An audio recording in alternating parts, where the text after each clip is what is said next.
एक बार की बात है, एक बहुत बड़ा जहाज बंदरगाह से 200 यात्रियों को लेकर रवाना होता है। जहाज के रवाना होने से पहले जहाज की पूरी जांच की जाती है। इसके बाद ही जहाज को रवाना किया जाता है। जहाज रवाना होता है और कुछ दूर तक बहुत अच्छा चलता है। थोड़ी दूर जाने पर जहाज के कैप्टन को कुछ गड़बड़ी महसूस होती है। मुझे लगता है जहाज में कोई गड़बड़ी है, हमें चेक करना चाहिए। नहीं, मुझे तो सब कुछ ठीक लग रहा है। थोड़ी देर पहले मुझे कुछ अजीब सी आवाज इंजन से आई। मुझे लगता है हमें इसे चेक करवाना चाहिए। ठीक है, मैं चेक करवाता हूँ। कैप्टन कर्मचारियों को लेकर जहाज के नीचे वाले हिस्से में जाता है और वहाँ चेक करवाता है। वहाँ जाकर देखता है तो डर के मारे घबरा जाता है। वहाँ एक बहुत बड़ा छेद होता है जहाँ से बहुत तेजी से पानी जहाज में भर रहा होता है। वे भागता हुआ ऊपर जाता है और पहले कैप्टन को बताता है कि जहाज में पानी भरने लगा है। मुझे लगा ही था कि कोई बड़ी भारी चीज जहाज से टकराई है और जहाज में छेद हो गया है। अब क्या करें? हमें कुछ करना ही पड़ेगा क्योंकि जहाज में 200 यात्री हैं और अगर हमने ये खबर दूसरे यात्रियों को दे दी तो जहाज में हड़बड़ी मच जाएगी और हम कुछ सोच समझ भी नहीं पाएंगे। मैं संदेश भेजने की कोशिश करता हूँ ताकि दूसरा जहाज हमारी सहायता के लिए आ सके। दोनों कैप्टन और कर्मचारी ऊपर जाते हैं और संदेश भेजने की बहुत कोशिश करते हैं, लेकिन उनके संदेश पहुँच नहीं पाते। अब तो जहाज भी डगमगाने लगता है। नीचे बहुत तेजी से पानी भरता जा रहा है। मुझे लगता है कि अब जहाज को बचाना मुश्किल है। ये खबर हमें यात्रियों को दे देनी चाहिए। हाँ, ये खबर यात्रियों को दे दी जाती है और जहाज में भगदड़ मच जाती है और जहाज में पानी भरना तेजी से शुरू हो जाता है। थोड़ी देर बाद लगभग पूरे जहाज में पानी भर चुका होता है। जहाज में बैठी हुई महिलाएं और बच्चे जोर जोर से रोना, चिल्लाना और चीख पुकार करना शुरू कर देते हैं। अब इस जहाज को कोई नहीं बचा सकता। थोड़ी देर बाद पूरा जहाज जलमग्न हो जाता है और पानी में डूब जाता है। दिखाई देना भी बंद हो जाता है। पानी में डूबकर सारे यात्री बेहोश हो जाते हैं। आश्चर्यजनक रूप से अगली सुबह जहाज को जहां जाना होता है, जहाज उसी बंदरगाह पर लगा होता है और सारे यात्री उसमें सुरक्षित रहते हैं। सभी अपने कमरों में आराम से सो रहे होते हैं। पहला कैप्टन जैसे ही उठता है वे दूसरे कैप्टन को जगाता है। अरे ये क्या था? हम और हमारा जहाज तो डूब चुके थे, फिर हम लोग यहाँ सुरक्षित कैसे पहुँच गए?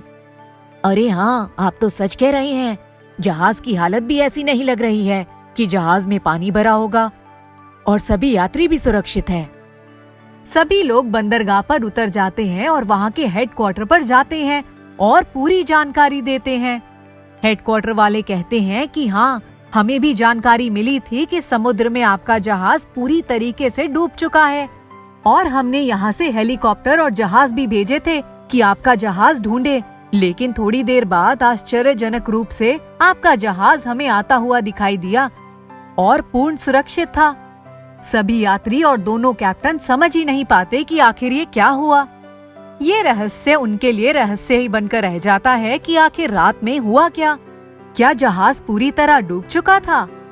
अगर हाँ, तो ये सुरक्षित बंदरगाह तक कैसे पहुंचा और जहाज किसने बचाया? एक छोटे से गांव में एक बुढ़िया रहती थी। वह बहुत लालची थी और लोगों को ठगने के लिए नए नए उपाय ढूंढती रहती थी। उसकी एक परचून की दुकान थी। वह दुकान के सामान में मिलावट करने से भी नहीं चूकती थी। ज्यादा मुनाफा कमाने के चक्कर में वह लोगों को बेवकूफ बनाती थी। दादी, आपको ऐसा नहीं करना चाहिए। लालच करना बहुत बुरी बात होती है। अब तू मुझे सिखाएगी कि मुझे दुकान कैसे चलानी है। जाकर अपनी पढ़ाई पर ध्यान दे। पर दादी, पाठशाला वाली टीचर तो हमें यही सिखाती है कि चुप कर और यहाँ से चली जा, मुझे मेरा काम करने दो। लड़की वहाँ से चली जाती है। आपने ये चावल कम तोले हैं और मुझे बेवकूफ बनाया है। अरे देखो तो, इतने दिन हो गए मुझे दुकान चलाते हुए, आज तक किसी ने मेरे बारे में ऐसा नहीं कहा और तुम मुझे ऐसा कह रहे हो? क्या मैं तुम्हें चोर या ठगी लगती हूँ? और घड़ियाली आंसू बहाने लगती है। उसके इस नाटक को देखकर वह ग्राहक उससे माफी मांगता है और अपने घर वापस चला जाता है और वह इसी तरह लोगों को बेवकूफ बनाती रहती है। उसकी इन हरकतों से तंग आकर गांव वाले उसकी दुकान से सामान लेना बंद कर देते हैं और उस औरत की दुकान बंद हो जाती है। इससे उसका बहुत नुकसान होता है, लेकिन कहते हैं ना, जिसकी जो आदत होती है वह कभी नहीं जाती। उसने सोचा क्यों ना मैं जंगल से लकड़ियां काट कर लाऊं और शहर में उसे महंगे दामों पर बेचकर ज्यादा पैसे कमाऊं। अब वह जंगल में लकड़ियां काटने जाती है। अचानक तेज बारिश होने लगती है। अपना नुकसान होते देख वह रोने लगती है। तभी कहीं से आवाज आती है, तुम रो क्यों रही हो? कौन है वहाँ? पेड़ के नीचे एक साधु महाराज बैठे होते हैं।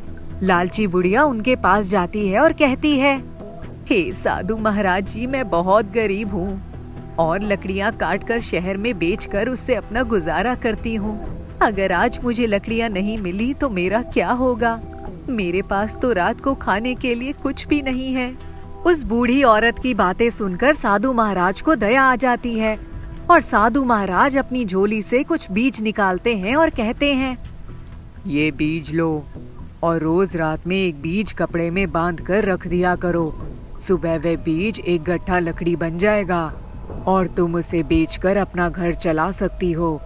लेकिन याद रखना, अगर तुमने ज्यादा लालच किया तो ये सारे बीज भस्म हो जाएंगे। बुढ़िया ये देख बहुत खुश हो जाती है और बीजों को लेकर अपने घर आ जाती है। रात को वह एक बीज कपड़े में बांध कर रख देती है और सुबह एक गट्ठा लकड़ी तैयार मिलती है। वह सुबह उन लकड़ियों को शहर में बेच आती है। ऐसा कुछ दिन चलने के बाद उस बुढ़िया के मन में लालच आ जाता है। वह सोचती है कि क्यों ना एक ही बार में सारे बीज बांध के रख दूं और ढेर सारा पैसा एक बार में ही कमा लूं और आराम से रहूं। उस रात वह ऐसा ही करती है और सुबह सारे बीज गायब हो जाते हैं। उसे साधु महाराज की कही हुई बात याद आती है और वह रोने लगती है। हाय, ये मैंने क्या किया? अब मैं क्या करूंगी? लेकिन अब उसके पास पछताने के अलावा और कुछ नहीं बचता। इस कहानी से हमें ये शिक्षा मिलती है कि हमें कभी भी लालच नहीं करना चाहिए, क्योंकि लालच करने वालों के साथ हमेशा बुरा ही होता है।